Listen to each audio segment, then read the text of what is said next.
Bueno, arrancamos entonces. Buenos días a todos, gracias por estar acá. En esta oportunidad lo que vamos a hacer es una actividad intercapitular con el capítulo de psicogeriatría.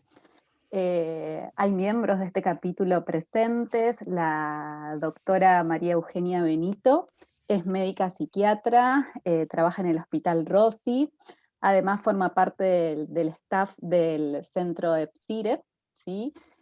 Bueno, y como les dije, es miembro del capítulo de psicogeriatría. Ella nos va a hablar de psicofarmacoterapia en adultos mayores, fortalezas, debilidades, amenazas y oportunidades. Y bueno, queremos agradecer mucho a los miembros del capítulo de psicogeriatría, al doctor Hugo Pisa, a Macarena Gore y a otros que están presentes. Así que bueno, María Eugenia, adelante. La idea es que las preguntas las dejemos para el final, ¿sí? Y que puedan escribirlas en el chat, ¿sí? Después, si alguien quiere habilitar el micrófono, accedemos a eso para el espacio de intercambio. Bueno, bienvenida María Eugenia y muchas gracias. Bueno, muchas gracias a ustedes por la invitación y bueno, al capítulo también que me acompaña hoy. La idea es acercarles un poco el tema de la psicofarmacoterapia en adultos mayores. Se me ocurrió hacerlo de una manera por ahí distinta para hacerlo un poco más detenida y no tan tradicional. Espero que resulte, que les interese y que les parezca una forma distinta para acercarnos a la psicofarmacoterapia en adultos mayores. Vamos a empezar. A ver. Bueno, primero, el recorrido que vamos a hacer hoy tiene que ver con la introducción. Vamos a hablar un poco de cómo llegamos a pensarlo, a la planificación estratégica, el análisis de las fortalezas, las oportunidades, las debilidades y las amenazas, que son lo que conocemos como matriz FODA o DOFA. Y después vamos a aplicar este análisis en la psicofarmacoterapia de adultos mayores. Y por último, nos van a quedar las conclusiones. Ese va a ser el recorrido del día de hoy. Entonces, para empezar un poco a ponernos en tema, sabemos que los problemas de salud tienen que ser abordados de manera integral, no solo para resolverlos, sino también para prevenirlos. Pero somos conscientes que cada cultura tiene su propia representación acerca de lo que es la salud y hay un proceso colectivo e individual en relación a eso, ¿no? Del proceso de salud y enfermedad y de lo que significa para nosotros ser sanos o estar sanos.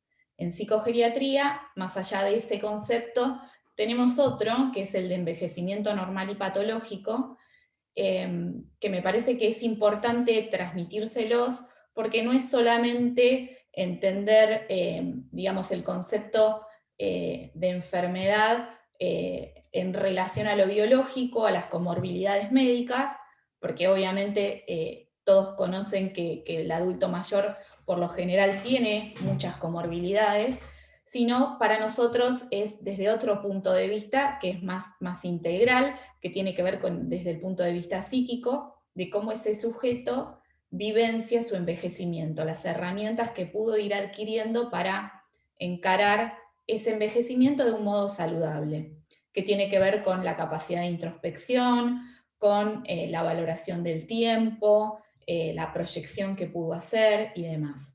Sobre esto vamos a volver después, pero me parecía que era importante, digamos, detenernos este punto para que todos estemos de acuerdo que para nosotros, digamos, enfermedad no es comorbilidad médica, sino que tiene que ver con otras cosas. Entonces, volviendo a lo anterior, justamente el proceso de salud-enfermedad tiene distintas concepciones, lo cual lleva a que haya distintas prácticas en relación a cómo cuidar o cómo recuperar la salud, no solo para los pacientes, sino también para nosotros los profesionales. En relación a la planificación estratégica y cómo incorporamos este concepto, o cómo pretendo incorporar este concepto a lo de la psicofarmacoterapia, viene por este lado. Las ciencias no se construyen sobre la base de problemas, sino sobre cómo razonar variables específicas, tratando siempre de dejar constante otras variables para poder analizar una relación de causalidad. Y Matus, que es un economista y fue ministro de Salvador Allende en Chile, fue el primero que planteó algo de esto de la planificación estratégica.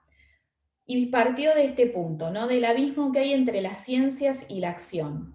Y lo que dijo justamente fue que las ciencias estaban construidas de un modo particular, que la acción estaba ejercida por actores con intereses particulares y que estaban sometidos a tensiones especiales envueltos en la acción y en prejuicios. Entonces, a partir de eso es que él desarrolla el concepto de planificación estratégica como un enfoque para resolver un problema que tiene que ser estratégico. ¿A qué se refiere con esto? Es que es un proceso, la planificación, con un cálculo que tiene que ser actualizado porque la realidad va cambiando, o sea, es dinámico. Entonces, esto llevado a la psicofarmacoterapia de adultos mayores es lo que me pareció más interesante para partir conceptualmente, ¿no? No, no detenernos en algo estanco, sino poder pensarlo como un proceso, de hecho el envejecimiento también lo es, y algo dinámico, ¿no? También las indicaciones y las prescripciones. Vamos a volver sobre esto más adelante.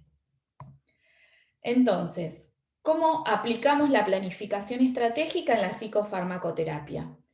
Planificar un esquema farmacológico tiene que ver, primero, tenemos que identificar el problema. Tenemos que fijar las prioridades de intervención. Tenemos que determinar si las soluciones van a estar dentro de las capacidades de acción que tengamos. Tenemos que identificar qué factores lo están modificando. Tenemos que establecer los cursos de acción que podamos utilizar, determinar responsabilidades en la ejecución, y esto no es menor. Nosotros en psicogeriatría estamos acostumbrados que trabajamos no solo con el paciente, sino también con las familias y con otros profesionales, así que las responsabilidades se dividen. Y definir los procedimientos de evaluación para monitorear, y acá también es otro punto importante, si el curso que estamos siguiendo es el adecuado para el fin que perseguimos y si los resultados están dentro de lo esperado. Otra vez volvemos sobre esta idea de lo dinámico que tiene que ser y de que no nos podemos aferrar a una indicación hecha en un momento, sino ver la película entera, ¿no? Entonces, la planificación, esta que fue descrita por Matus, que se utiliza en distintos campos que no solamente tienen que ver con los campos médicos, sino empresariales, organizaciones internacionales, tiene 4 momentos específicos que nosotros también los podemos usar, que es un momento explicativo, que justamente es el que explora la realidad. Tenemos un momento normativo, que tiene que ver con cómo debe ser nuestra realidad y asumir eso como un compromiso. Un momento estratégico, que esto es importante en los adultos mayores, porque fíjense que es cuando articulamos lo que debe ser con lo que puede ser. Nosotros todo el tiempo con los adultos mayores estamos haciendo como este juego, ¿no? ¿Cómo debe ser y qué es lo que puede ser? Y digamos, el cruce que hay entre estos dos siempre tiene que estar presente para nosotros. Y recién después vamos al momento táctico operacional, que tiene que ver con la intervención en sí. Es el momento en el que hacemos. Entonces, ¿qué es el análisis FODA o DOFA? Es un instrumento que nos sirve en la planificación estratégica, que sirve para analizar la viabilidad de un plan. En nuestro caso va a ser la viabilidad de un plan farmacoterapéutico. Proviene de un acrónimo en inglés que es SWOT, que justamente tiene que ver con las fortalezas, las debilidades, las oportunidades y las amenazas. Y se divide en 2 partes. Una parte tiene que ver con un diagnóstico interno, y otra parte con un diagnóstico externo. El diagnóstico interno incluye fortalezas y debilidades, el análisis externo, oportunidades y amenazas. Las fortalezas son condiciones que favorecen el desarrollo de una actividad y el logro de un objetivo. La debilidad es una condición que lo entorpece. Las oportunidades tienen que ver con fenómenos que nos pueden ayudar a conseguir el resultado, y las amenazas, todo lo contrario, son aquellos fenómenos que nos pueden obstaculizar el logro de los objetivos. Estos dos autores que figuran acá, Thompson y Strickland, en el 98, establecieron que este análisis FODA iba a permitirnos estimar el efecto que una estrategia tiene para lograr un equilibrio o un ajuste entre la capacidad interna y la situación externa. Y esto me pareció súper interesante también para aplicarlo en los adultos mayores, porque justamente se trata de eso, lograr un equilibrio, ¿no?, entre lo que el adulto mayor está sintiendo, sufriendo, padeciendo, y lo que nosotros le podemos ofrecer, que a veces será farmacológico y a veces, en muchas ocasiones, va a ser no farmacológico. Entonces, ¿cómo vamos a aplicar este análisis FODA en la psicofarmacoterapia de adultos mayores? Decíamos que teníamos las fortalezas y las oportunidades, tanto desde el análisis interno como externo, en términos positivos.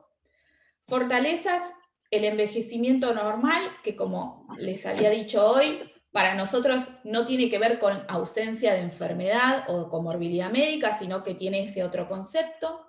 La valoración del tiempo, que cambia en los adultos mayores, y las redes que puedan generar son fortalezas.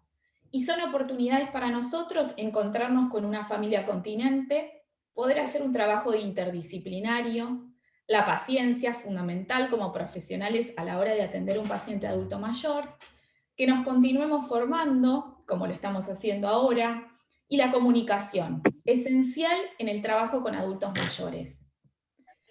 Y después tenemos las debilidades y las amenazas, de nuevo, en el análisis interno y en el análisis externo.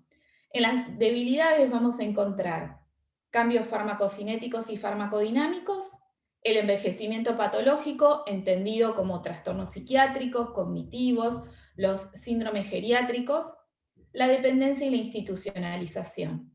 Y dentro de las amenazas, ahora sí encontramos las comorbilidades, que son las que conocemos todos, las comorbilidades médicas, que obviamente va a llevar una fragmentación en la asistencia, esto es, más comorbilidades, más consultas a distintos profesionales en distintos niveles de atención, genera una fragmentación en la asistencia y obviamente conduce a la polifarmacia, los prejuicios en la prescripción y la coyuntura en la cual se encuentra ese adulto mayor. Entonces, fortalezas y debilidades, teníamos que esto era el análisis interno, oportunidades y amenazas, el análisis externo, en verde lo positivo, en rojo lo negativo, y en el medio nos encontramos con esta tarea que es medicar al adulto mayor. Entonces, vamos a empezar con las debilidades. Dijimos, cambios farmacocinéticos y farmacodinámicos, envejecimiento patológico, dependencia e institucionalización. En relación a los cambios farmacocinéticos y farmacodinámicos, no me voy a detener mucho acá, vamos a mencionarlos. En relación a la farmacocinética, sabemos que si bien en términos de absorción no hay, digamos, es el parámetro que menos se modifica, sabemos que la superficie total del epitelio intestinal disminuye, que el flujo esplácnico también disminuye, que la función motora disminuye, pero no es el patrón que está más afectado. Sí, hay algunas alteraciones en relación a la absorción transdérmica, y esto es importante, por ejemplo, a la hora de indicarle a un paciente el parche de ribastigmina, por ejemplo. En relación a la distribución sí está afectado, sabemos que el volumen de distribución va a estar disminuido, lo mismo que la unión a proteínas, y esto va a traer algunas alteraciones. Va a haber una disminución del agua corporal total, que se estima en un 10 a un 15%, eso hace que las drogas que son hidrosolubles tengan lógicamente un menor volumen de distribución y eso pueda ocasionar un mayor riesgo de intoxicación. Después tenemos que en los pacientes mayores hay un aumento y hay una redistribución de la grasa corporal. Esto hace que las drogas que son liposolubles tienen un mayor volumen de distribución. Esto hace que tengan una mayor vida media, por ejemplo el diazepam. Así que tenemos que estar atentos con eso. Disminuye la masa magra y disminuye la síntesis de albúmina, y eso también para nosotros es importante porque va a aumentar la fracción libre del fármaco y tenemos que estar atentos a esa cuestión. En relación al metabolismo, se afecta sobre todo la fase 1, no tanto la fase 2 en cuanto a las reacciones enzimáticas, y en relación a la eliminación, fundamentalmente tenemos que estar atentos a la función renal, que se va a ver modificada porque está disminuido el flujo renal, la filtración glomerular, la reabsorción tubular, pero bueno, esto ya vamos a ver que no va a ser una condición para no medicar, sino algo a lo que tenemos que estar atentos. Y en relación a los parámetros farmacodinámicos, hay modificaciones. Sabemos que los adultos mayores tienen una sensibilidad aumentada a distintos fármacos. Hay algunas alteraciones en algunos receptores, por ejemplo, una disminución de los receptores beta-agonistas y beta-antagonistas. Hay un mayor riesgo de hipotensión ortostática. Tenemos que la barrera hematoencefálica está mucho más permeable. Los pacientes son mucho más sensibles al efecto de las benzodiazepinas y hay una disminución en el sistema nervioso central de las neuronas dopaminérgicas y de los receptores dopaminérgicos D2, con lo cual tenemos que estar atentos si vamos a usar algunos fármacos antidopaminérgicos. Pero bueno, ya vamos a ver que estas no son limitaciones, sino cuestiones que tenemos que atender. Ahora, vamos a seguir con las debilidades y en este punto con el envejecimiento patológico. Este es un artículo brasilero del año 2020, es un artículo nuevito, que justamente lo que analizó fue la relación entre la presencia de comorbilidades médicas y de polifarmacia en los pacientes mayores, pero que tenían un trastorno mental. Entonces, lo que encontró fue que un 30% de los pacientes ambulatorios y entre un 40 y un 50% de los pacientes que estaban hospitalizados con patologías médicas tenían un trastorno psiquiátrico. Dentro de esos trastornos psiquiátricos, los trastornos depresivos y ansiosos eran los más frecuentes. Y la alta prevalencia de multimorbilidad en adultos mayores, lógicamente ocasiona una mala evolución clínica. Y los adultos mayores con demencia tienen una mayor probabilidad de cursar con comorbilidades clínicas severas que los que se encuentran cognitivamente sanos. Adultos mayores con diagnóstico de enfermedad de Alzheimer, deterioro cognitivo o trastorno depresivo tienen un riesgo mayor de sufrir polifarmacia. Entonces, con esto lo que vengo a decirles es, el envejecimiento patológico también constituye una debilidad a la hora de medicar un paciente mayor. Dependencia e institucionalización no es una novedad, que también constituye una debilidad. Un estudio español, que ahora en la próxima diapositiva se los voy a mostrar, lo que analizó, igual está la cita ahí abajo, analizó la influencia de la hospitalización y de la dependencia también en la polifarmacia y en la aparición de comorbilidades en pacientes geriátricos. ¿Qué encontró? Encontró que la hospitalización en cuidados críticos geriátricos aumentaba la prevalencia de polifarmacia, la potencial prescripción inadecuada, la potencial omisión de prescripción y las interacciones y usos de drogas anticolinérgicas que después vamos a ver que se tratan de evitar en los adultos mayores. Entonces, las PPI, es decir, las potenciales prescripciones inadecuadas más frecuentes, son de benzodiazepinas y neurolépticos. Esto también pasa en nuestro país. Y las omisiones tienen más que ver con otro tipo de fármacos como antiplaquetarios, IECA, calcio y suplementos de vitamina D.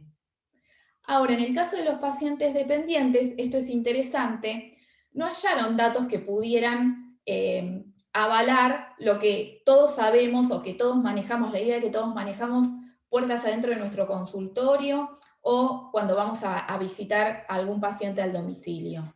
Los adultos mayores están expuestos a una incorrecta administración de psicofármacos por sus familiares, por sus cuidadores, ya sea por cansancio, ya sea por prejuicio, porque no les interesa o por maltrato también. Entonces, finalmente, dependencia e institucionalización también son debilidades a la hora de pensar el esquema farmacológico. Acá tenemos el artículo que les decía, que es este artículo español, que es del 2017. Fíjense ahí en rojo, les señalo los pacientes institucionalizados y los pacientes dependientes, el porcentaje que estaban con polifarmacia.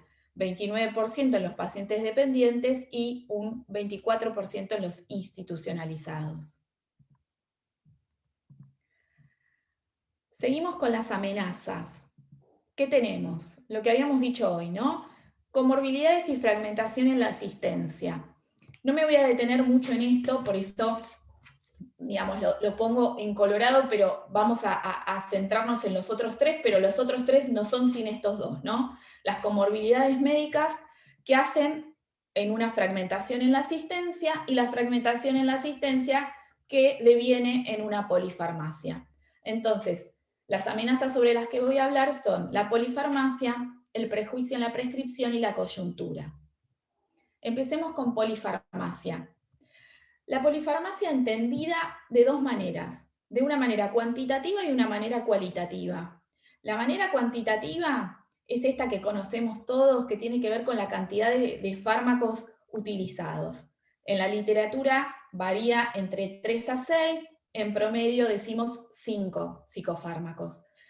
Ahora, también hay una forma de polifarmacia cualitativa. ¿Y esto tiene que ver con qué? Con el uso inadecuado de fármacos, con que estemos utilizando dos fármacos para tratar una misma enfermedad o dos fármacos de la misma clase para tratar algún tipo de patología. Esto también habla de polifarmacia. Entonces, la polifarmacia se asoció a pérdida de peso, a caídas, a deterioro funcional y a deterioro cognitivo en adultos mayores. Afecta un 5 o un 35% de personas mayores que viven en la comunidad y un 66% de pacientes hospitalizados. Se estima que es el responsable de un 10% del ingreso hospitalario, yo creo que es aún más, de los adultos mayores, y se asocia a mayor mortalidad. ¿Y cuál es el riesgo que nos encontramos? Más frecuentemente los psicogeriatras es el de la cascada de prescripción. ¿Con qué tiene que ver esto? Justamente con malinterpretar un síntoma o la aparición de algún nuevo proceso, considerarlo como un efecto adverso, como una complicación, un nuevo proceso, y ahí agregar otro fármaco. Entonces, caemos en esta cascada de prescripción. La más común, la que vemos casi todos los días, es esta. Paciente adulto mayor que llega, que se le indica una benzodiazepina, un antidepresivo, produce un síndrome confusional, el síndrome confusional es medicado con un neuroléptico y aparece el extrapyramidalismo. Este es el ejemplo de cascada prescripción, diría casi típica, de adultos mayores, en pacientes adultos mayores. Y tiene que ver justamente con no hacer un análisis de lo que está pasando y dirigirnos directamente a medicar el síntoma. Seguimos con las amenazas. Los prejuicios en la prescripción. Dentro de los errores que se cometen más frecuentemente en la prescripción de fármacos a los adultos mayores, hay tres que son los más comunes, que tienen que ver con la sobreprescripción, que como su nombre lo indica, tiene que ver con prescribir más medicamentos que los que son clínicamente necesarios. Después tenemos la infraprescripción, que justamente es la omisión de una intervención farmacológica, tiene una prevalencia de un 42% y una de las causas más frecuentes es justamente el prejuicio, el viejismo. ¿Sí? Es considerar al adulto mayor como una persona, un sujeto que no requiere esa medicación. que esté triste, que esté deprimido, que esté apático, que no tenga ganas de comer, es normal para la edad que está viviendo. Y eso no es así. Y esa es una de las causas más frecuentes de infraprescripción en esta población. Y después tenemos la prescripción inapropiada o la prescripción potencialmente inapropiada, que tiene que ver con los efectos adversos cuando son mayores al beneficio clínico, cuando usamos incorrectamente un fármaco, como decíamos hoy, también muy relacionado con el prejuicio, una dosis, porque es un adulto mayor usamos una dosis menor, que es infraterapéutica muchas veces, la duración del tratamiento, duplicar esquemas, o utilizar esquemas que tienen bajo valor terapéutico o que tienen interacciones farmacológicas y no las analizamos, o no utilizar fármacos que sabemos que pueden ser beneficiosos y que tienen una indicación clínica. Entonces, caemos en la coyuntura de la cual no nos podemos desprender a la hora de medicar a un paciente, porque muchas veces es a partir de esta coyuntura que un paciente adulto mayor llega a nuestra consulta. Entonces, con las fotos se imaginarán que lo primero que pensamos es la pandemia, es lo que nos atravesó a todos todo este año y pico, pero la coyuntura viene de hace rato en relación a los adultos mayores y tiene un aspecto individual, un aspecto familiar y un aspecto social. El individual son distintos procesos que atraviesa el sujeto mayor, como la viudez, la soledad, el proceso jubilatorio, recibir un diagnóstico que no necesariamente tiene que ser de un deterioro. Muchas veces son diagnósticos que los toman por sorpresa en esta etapa de la vida, que son arrojados, ¿no? En una consulta sin la debida explicación y que tienen un impacto subjetivo muy grande. El aspecto familiar, sin dudas, maltrato, abusos, omisiones, abandono.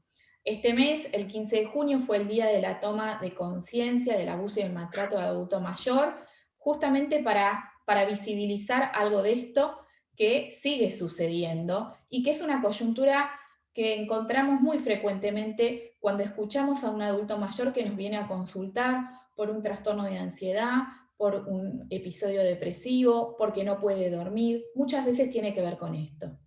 Y después tenemos lo social, ¿no? La pandemia, lógicamente, no podemos dejar de nombrarla, pero también los prejuicios, las jubilaciones que son bajas, una falta o un mal funcionamiento en las coberturas médicas que dejan a los pacientes mayores rebotando entre la farmacia, la prescripción, su obra social, y todo esto que hace que finalmente el acceso a la atención, el acceso a un tratamiento sea muy dificultoso.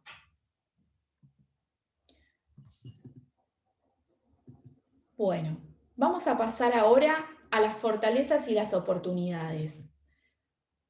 Acá les voy a poner un poquito las que fui pensando. Lógicamente puede haber más que las podemos discutir después, pero me parecieron interesantes estas, ¿no? El envejecimiento normal como una fortaleza, que realmente lo es, ¿no?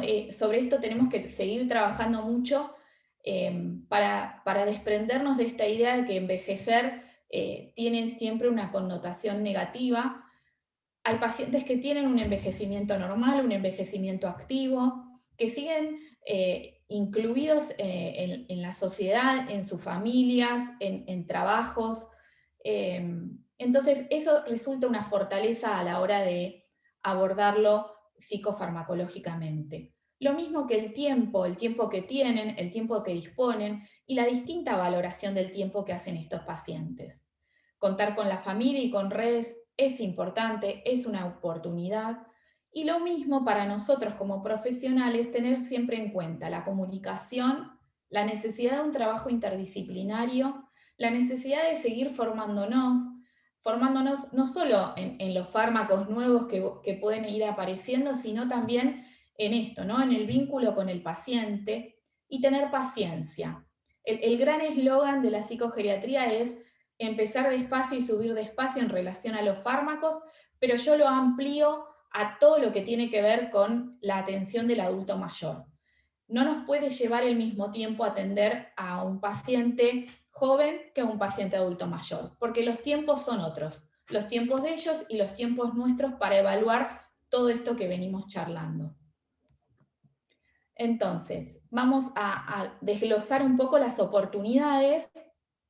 Acá se las fui poniendo una por una, pero las vamos a ir distinguiendo para charlar sobre ellas. Hacer una lista de los medicamentos que toma el paciente es una oportunidad y no la podemos dejar pasar. ¿Cuántas veces llegan pacientes que reciben un montón de medicación y nuestra tarea justamente tiene que ver con sentarnos a hacer una lista de todos los medicamentos que viene tomando? Entonces, se lo pedimos al paciente, se lo pedimos al cuidador, se lo pedimos al familiar. Yo muchas veces les pido a los pacientes que me traigan todas las cajas que tienen, porque hay fármacos que los pacientes toman y que no los consideran fármacos, no los consideran eh, importantes para mencionar, o porque no fueron prescriptos, o porque se lo dijo la vecina, o por lo que sea. Entonces, esto es una oportunidad que tenemos de saber qué está tomando ese paciente, por qué está medicado y cómo llega a nuestra consulta. Otra de las oportunidades que tenemos es de evaluar y de intervenir sobre la adherencia farmacológica. Los fármacos no funcionan en los pacientes que no los toman. Y los pacientes adultos mayores suelen no tomar los medicamentos después de que han sido indicados. Más allá de que se hayan ido de nuestro consultorio con el fármaco, es algo que tenemos que trabajar. La cuestión de prescribir un medicamento, de indicar un medicamento, no tiene que ver solamente con dar la receta y entregárselo, en el caso de que podamos hacerlo, sino todo lo que acompaña a eso, ¿no? Y para mí es muy importante a la hora de explicarle el tratamiento, educar sobre ese medicamento, pero también sobre la enfermedad, por qué se lo doy, cuál es el objetivo, qué puede pasar, y también aprovechar esta oportunidad para simplificar los esquemas. Esto que decíamos, pacientes que vienen polimedicados, digamos, pacientes mayores, no nos va a llamar la atención, pero también es una oportunidad para ordenar esos esquemas. Hay esquemas que están divididos en varias tomas diarias y no tienen sentido, no tienen ninguna razón farmacocinética para que sean divididos en tantas tomas, y eso lo único que hace es complejizar la vida del adulto mayor y obviamente va en detrimento de la adherencia farmacológica. Entonces, más allá de que podamos sugerir organizadores de los medicamentos, los famosos pastilleros, o el uso de alarmas o demás, también va a estar en nosotros tomar estos minutos como una oportunidad para ayudarlos a organizarse y ordenar ese esquema. Otra de las oportunidades que tenemos es de intervenir, o sea, primero detectarlo, ¿no? Pero después intervenir sobre la sobreprescripción y la infraprescripción, que son estos errores de los que había hablado hoy. Y hay dos métodos que están descritos en la literatura, que son métodos implícitos y explícitos. Y vamos a hablar un poco de ellos. Los métodos implícitos tienen que ver con el juicio clínico. Y los métodos explícitos ya se basan en criterios más objetivos. Entonces, cuando hablamos de métodos implícitos, tienen que ver con esos métodos que nos ayudan a evaluar cada fármaco considerando las características del paciente y la indicación de la prescripción. Esto que hacemos todos cuando vemos a un paciente. Hay algunas herramientas, una de ellas es esta, que es el índice de adecuación de la medicación. Se desarrolló en Estados Unidos, fue validado para adultos mayores y pacientes pluripatológicos y polimedicados. Y lo que hace es evaluar la adecuación de cada uno de los fármacos que toma el paciente a través de una serie de ítems en una escala de 3 grados. Y detecta situaciones de fármacos innecesarios y polifarmacia. Pero tiene la contra de que es subjetivo, de que requiere una formación específica y de que lleva tiempo la aplicación. Se estima que para evaluar cada fármaco nos va a llevar 10 minutos cada uno. Entonces resulta bastante engorroso. Además que no considera efectos adversos, no considera la infrautilización, ni las omisiones en la prescripción. Acá yo les traigo la versión en español de este índice y cómo se hace la puntuación. Van a ver que tiene 10 ítems, los ítems van a ser valorados como inapropiados o apropiados, los que son valorados como apropiados puntúan 0, los que son valorados como inapropiados tienen otra tabla, que es así, no se las puse acá, y se valora del 1 al 3. Entonces, la suma de estos 10 ítems va a generar una puntuación por cada fármaco, de manera que a mayor puntuación, menos adecuación terapéutica. Pero como les decía, no es frecuente que lo utilicemos. Lo que sí utilizamos son los métodos explícitos. ¿Por qué? Porque se basan en criterios objetivos, son más sencillos y tienen en cuenta opiniones de expertos. Y estos son los criterios de Beers y los criterios Stop Start, que son criterios para utilizar en la población adulta mayor. Entonces, vamos a empezar con los criterios de Beers. Son criterios que se publicaron por primera vez en el 91 en Estados Unidos. La versión más nueva es del 2015. Se supone que se van a ir actualizando periódicamente. Se pueden aplicar en adultos mayores de 65 años que viven en la comunidad o que se encuentran institucionalizados. Cuentan con el aval de la Sociedad Americana de Geriatría y aportan listados detallados de fármacos que pueden ser inapropiados, divididos en 3 categorías. Una son los medicamentos que debemos evitar siempre en personas mayores, los que debemos evitar en personas mayores con determinadas enfermedades, y los medicamentos que debemos utilizar con mucha precaución en pacientes mayores. Entonces, acá tenemos los criterios de Beers. Esta fotito es del anterior, pero yo lo que les transcribo sí son con la actualización del 2015, y lo que me pareció importante fue ponerles justamente los que no debemos utilizar. ¿Sí? Por eso en colorado, ¿no? Los antidepresivos tricíclicos por la sedación y la hipotensión ortostática, esto tiene una alta evidencia. En el 2015 a los antidepresivos se agregó la paroxetina. Los antipsicóticos por el aumento del riesgo de ACV, deterioro y mortalidad en pacientes con demencia, tiene una moderada evidencia. La tioriacina, que produce un aumento del riesgo de ACV y mortalidad en pacientes mayores con demencia, es altamente colinérgico y prolonga el intervalo QT, tiene una evidencia moderada. Las benzodiazepinas, se evita su tratamiento en insomnio, o sea, para el tratamiento del insomnio, agitación o delirium, y son apropiadas para crisis epilépticas, trastornos del sueño no REM o síndrome de privación, trastorno de ansiedad generalizada severo, cuidados paliativos.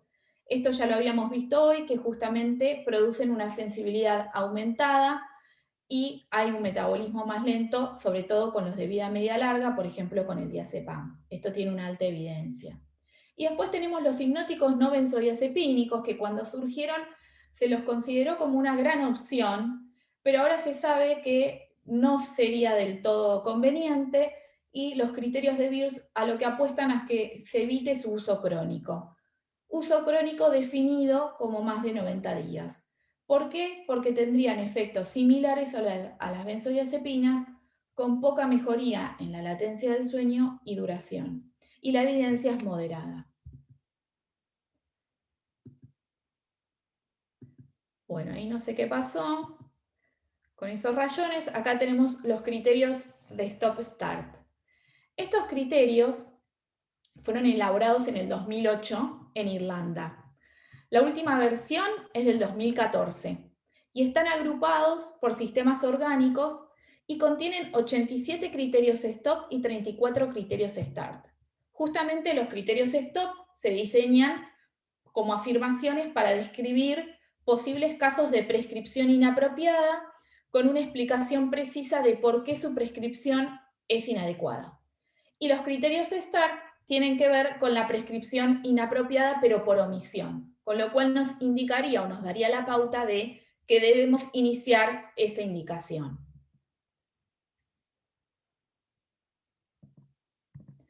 Entonces, acá tenemos la sección D, que justamente, como les decía hoy, están agrupados por secciones, por sistemas orgánicos, y en la sección D justamente tenemos el sistema nervioso central y los psicotrópicos.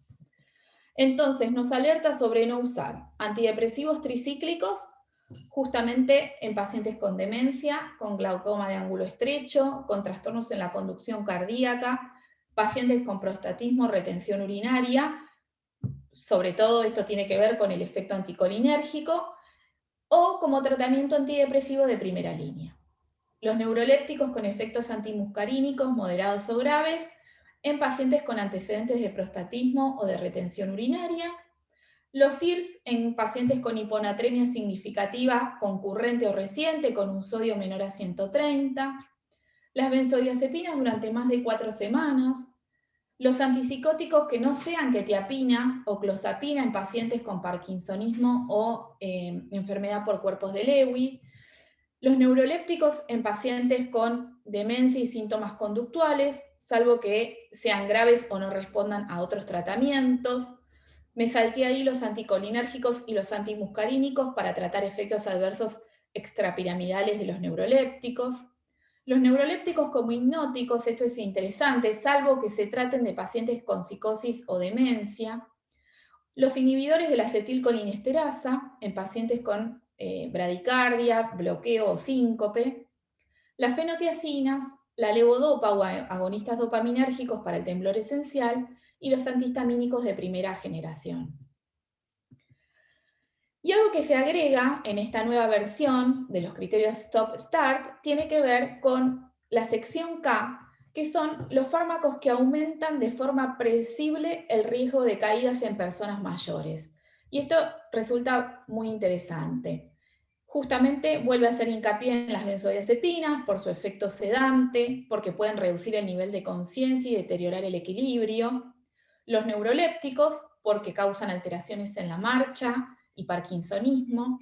Los vasodilatadores en pacientes con hipotensión postural persistente, los bloqueantes alfa-adrenérgicos, los antagonistas de calcio, los IECA, los ARA2, y los hipnóticos Z. Otra vez volvemos sobre esto que durante mucho tiempo los utilizamos y los criterios STOP nos vuelven a señalar que pueden causar sedación diurna y ataxia, así que no estarían recomendados. Y acá tenemos los criterios START.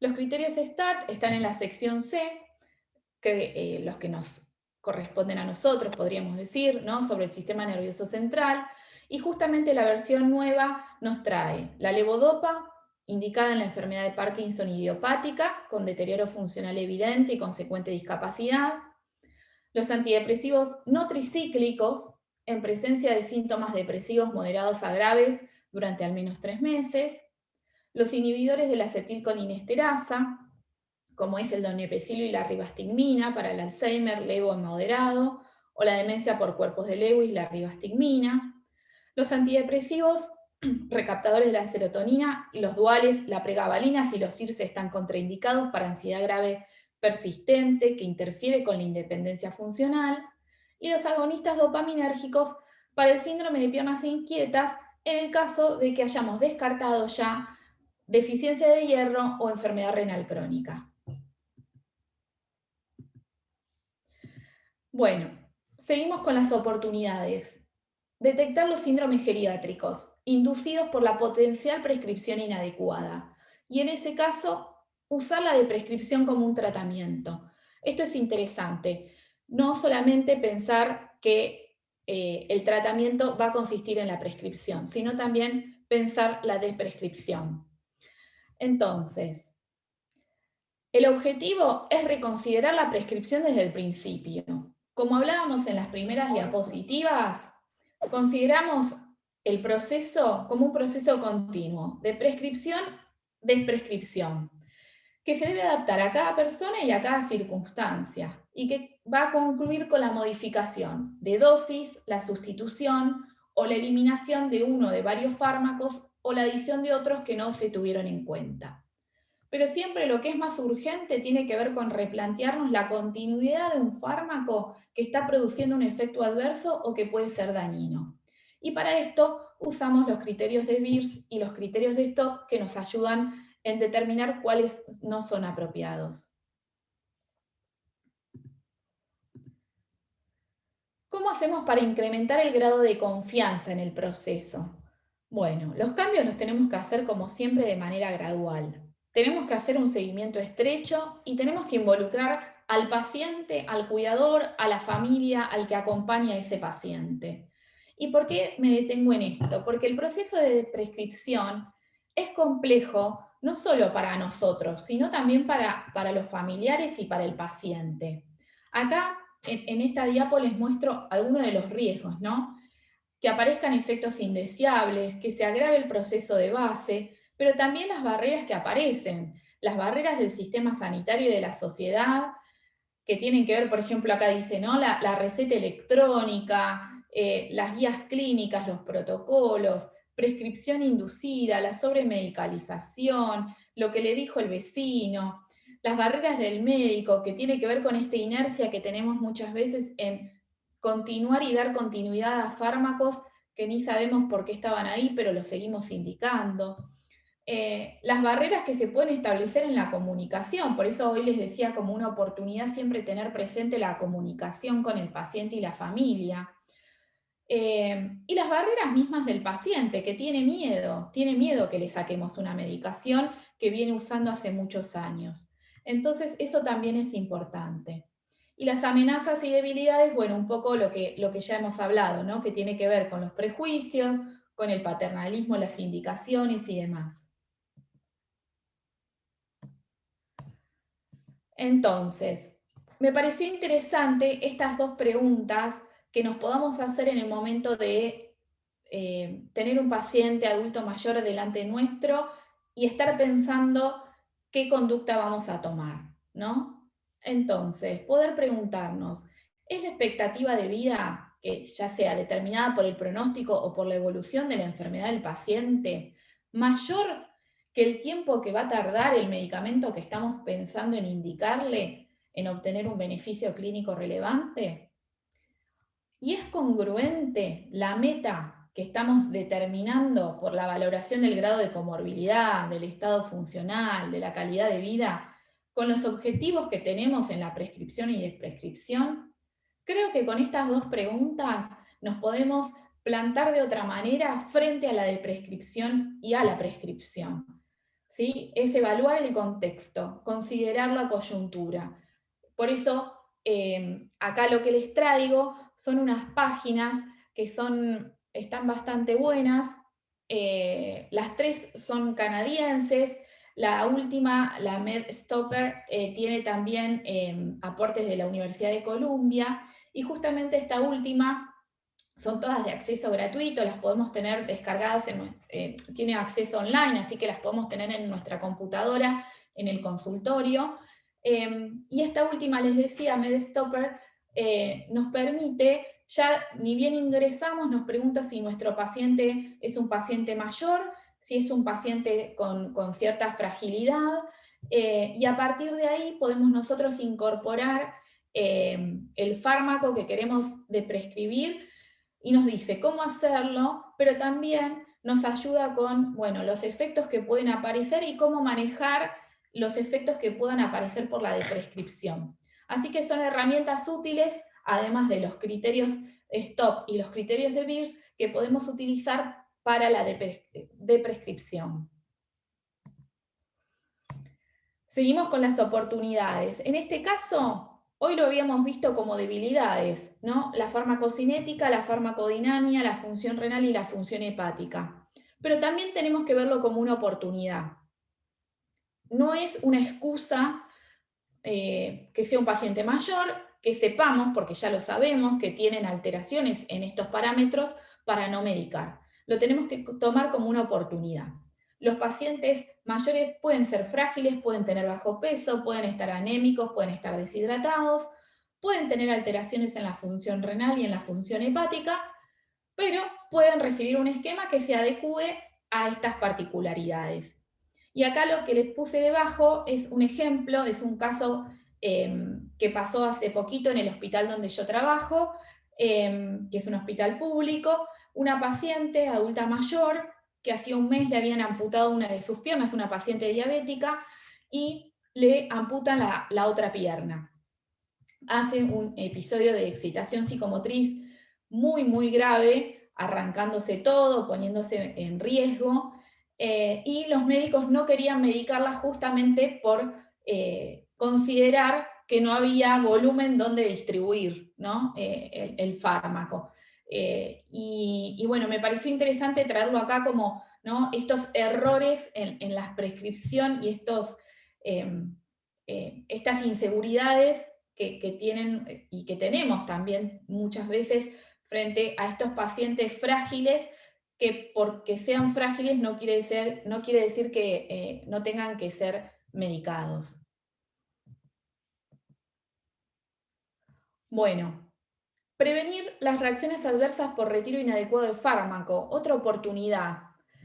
Sobre todo los que trabajamos en hospitales, o bueno, mismo en el consultorio, si sabemos que algún paciente nuestro va a intervenirse quirúrgicamente, por ejemplo. Pero en el hospital es más frecuente, sobre todo en el área de interconsulta. Lo vemos casi todos los días. Pacientes que son internados, que están en terapia intensiva, por ejemplo, y que una vez que bajan al piso hacen episodios de excitación, cuadros de ansiedad, insomnio, porque se discontinuaron abruptamente fármacos que estaban recibiendo en la unidad de cuidados